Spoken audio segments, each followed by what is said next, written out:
Now, a couple weeks ago, I did a video where I started to address this rather recent claim some have been making that the original Star Wars film, now commonly referred to as A New Hope, that it does not or would not hold up by today's standards, that it's only nostalgia that saves it from being torn apart by the very same Star Wars fans who tend to be rather critical of the Disney era content. And I started this discussion by pointing out that actually that film wasn't as childish or as campy as some like to claim it to be. That though yes, in general it is a fun film and its intended audience was, as George Lucas himself has said, it was 12-year-old boys, it does still take itself very seriously and gets quite dark at times. I mean, our hero does literally see the charred corpses of his aunt and uncle, to say nothing of things like learning Jawas have been slaughtered for being in the wrong place at the wrong time, essentially, and an entire planet is blown up with who knows how many people living upon it, not to mention plenty of other killing or death as well. Anyway, in this video I want to move on to the idea or belief that the first film is riddled with plot holes or contrivances, which is another common claim I see today. And in all fairness, this is a better claim to make against the film because there is a pretty big, shall we say, plot hole in the film, though it's not the one I see brought up quite often or the one that immediately I think comes to mind when people think plot holes in this film. And before getting into it, let me just say that I absolutely love the original trilogy. It has a special place in my heart, but I do always try to be fair and honest in my discussions, and my credibility means nothing if I'm not willing to be critical towards the parts of Star Wars that I hold dearest. I truly believe Star Wars, or A New Hope if you prefer, to be one of the greatest and certainly most influential films ever created, but it's not perfect, and it's okay to point out those flaws and to talk about them. Love isn't claiming something to be perfection, it's appreciating and caring about something despite its imperfections. All that said, and to be clear from the start, I'm going to look at the movie, again, the first Star Wars film, as is, or as it was then, I should say, not in the larger context or when including things that would be added to the story later on, like in the prequels, for example. Because, yes, you could then argue some things maybe don't make a whole lot of sense, like Obi-Wan and R2-D2 apparently not having any recollection of each other or not acknowledging each other, despite R2 being Anakin's droid for years and Obi-Wan, of course, knowing that. Though I do think there is a decent explanation for this, which is that even if Obi-Wan does think it's the very same droid, which he probably should considering it came from Leia and last he knew R2 was with Leia's adoptive father, Bail Organa. Either way, if Obi-Wan does think this is the very same R2 unit that once belonged to Anakin, he's going to figure Bail has long since had his memory wiped, considering just how much R2-D2 would know at this point about, well, pretty much everything. Therefore, there'd be no reason for Obi-Wan to bring his potential connection to the droid up, especially in front of Luke, who he's trying to tell the truth to about his father from a certain point of view, you could say. As for why R2 says nothing or beeps nothing, no sort of acknowledgement about who Obi-Wan is or that he recognizes him or whatever the case may be, well, that's a bit trickier to figure out, and there really isn't much of an explanation to be had. And yes, R2 should have his memory intact from this point, his memory from the prequels or the Clone War era, whatever you would like to call it, because in Revenge of the Sith we see Bail Organa make a point of only saying to wipe the protocol droid's memory. I'm placing these droids in your care. Treat them well, clean them up, have the protocol droid's mind wiped. What? Even though, yeah, as kind of saying before, he really should wipe both of their memories, again, considering just how much they know. However, I'd imagine the reason why this is even included in that film is because George Lucas wanted it to be made clear R2 does not forget or have erased part of the story of Star Wars from his memory. That since Lucas's idea for these films was for them to be seen or the story to be told through the eyes of the droids, it makes sense to include a scene where we learn R2 would not forget or, again, have his memory erased so that he could tell the story. Whatever the case may be with all of that, even though, yeah, we know the real reason is because at the time George Lucas didn't know they knew each other or hadn't come up with that part of the story yet, the point here is that it's not a problem with A New Hope itself. The blame for this potential inconsistency and others like it are more the fault of the prequels, you could say. That said, are there then any glaring plot holes or problems with A New Hope in itself, or as it was back then? Well, we could go with the one that is most brought up by people, I think, that being the exhaust port that leads right to the main reactor on the Death Star. Which, yeah, you could argue is fixed by the movie Rogue One, but if we're not going to place blame, if you will, on the prequels, not that I'm really blaming the prequels per se, But if we're not going to place blame on the prequels for some issues, let's not do the same thing kind of in reverse. Let's not say what some would call a glaring issue got solved later on by another movie, that being Rogue One. Let's instead dig in and ask if this is indeed a glaring issue in the first place. Is this a horrible design flaw that would have never ever been allowed to happen in all reality, and therefore is a plot hole, or more like a plot convenience since it's what the rebellion used to blow the thing up? Well, mistakes do get made and stupid oversights happen all the time on large-scale projects that lead to disaster, but let's not use that as an excuse either. Rather, the simple truth could be that it needed to be designed that way. I mean, it is an exhaust port after all, meaning something from the main reactor that it leads to needed to be released into space, otherwise it would build up and cause damage or even destruction for all we know. The same way your car's engine, assuming it isn't an electric car, creates exhaust that needs to be expelled from the engine or the car will stall out. And though in theory you could destroy a car by shooting something up the exhaust and into the engine, you likely wouldn't do that if you wanted to destroy a car because there are easier ways to damage or destroy a car.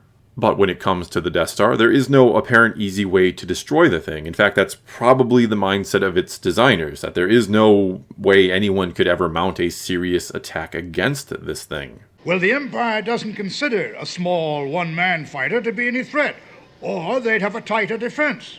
Which means I don't think it's impossible that they never ever considered that someone would actually try to shoot something into the exhaust port to blow it up, especially when you consider only a precise hit would set off a chain reaction. A precise hit will start a chain reaction which should destroy the station. Only a precise hit will set up a chain reaction. It's not so much that they overlooked it as much as they thought it's a flaw that, for one, wouldn't be discovered without stealing the plans, which in itself was an impossibility in their minds, but it's a flaw that would be near impossible to exploit all things considered. And sure, you could argue that needed exhaust port or not, there could have and should have been something designed to seal it shut just in case, or that it should only be opened when actually expelling something. Still, I think this is something that could have been, though probably wouldn't have been, overlooked as a potential problem by the designers and those who built it. They likely thought there was a better chance of someone sneaking aboard the Death Star or infiltrating it in some way and planting explosives on the reactor itself over someone hitting it with torpedoes via that shaft with a 1 in a million shot. Great shot, kid! That was 1 in a million! Moving on, there is another plot hole or contrivance or convenience that I see brought up all the time that, well, actually isn't one and gets explained away right in the movie, though does, in a way, lead to the aforementioned plot hole that does exist. That being the escape from the Death Star by our heroes, that the deadly accurate stormtroopers that we see at the start of the film and that Kenobi talks about after finding the dead Jawas suddenly can't hit pretty much anything. So is this a case of plot armor? Well, right in the movie we have Leia talking about the ease of their escape and how the Empire let them go in order to track the ship. They let us go. It's the only explanation for the ease of our escape. Easy? You call that easy? They're tracking us. We also have Tarkin telling Vader he is taking an awful risk after learning that they have indeed escaped with the Death Star plans. Are they away? They've just made the jump into hyperspace. You're sure the homing beacon is secure aboard their ship? I'm taking an awful risk, Vader. This had better work. In other words, no, this isn't plot armor or anything like that, but again, it does lead to an actual plot hole, or a different kind of one, that I rarely see people talk about or bring up, and that's actually quite glaring.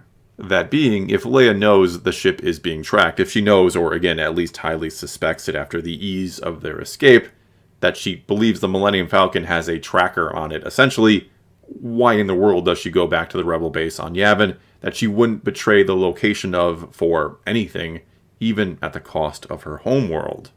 I mean, wouldn't it make far more sense to contact someone else in the rebellion to send a message to have someone with a different ship meet up somewhere, maybe a random location in deep space, or better yet, a planet that would potentially make for a good rebel base in order to fool the Empire into going there, and then to take that ship to transfer R2 and the plans onto this new ship, and then head to Yavin?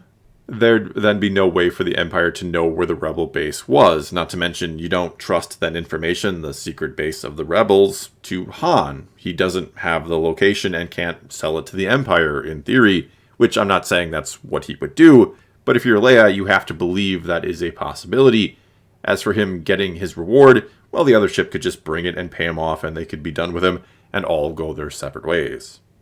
Another thing to keep in mind here is that Leia doesn't even know that once the plans are analyzed, that they'll actually find a weakness in the Death Star. It's not like you can argue she knows they'll find something and then she's trying to, I don't know, lure the Death Star into an attack on Yavin, which still doesn't make a ton of sense. You'd almost think a pure sneak attack at some point would be much better. And yes, I realize in Rogue One that the rebels were told by Jyn Erso that her father had built a flaw into it, so they knew there would be one in that case.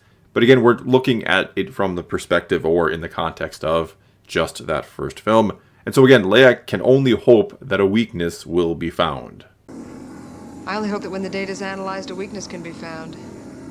Furthermore, and going along with all this, yes, the rebels really should have been evacuating Yavin instead of just sitting there hoping their strategy to blow up the Death Star would actually work. I mean, if the attack fails, the Death Star fires and the rebellion is pretty much over. It doesn't make any sense to make some kind of winner-take-all last stand against the Empire here and now. Not that even destroying the Death Star would destroy the Empire. We obviously know that is not going to be the case.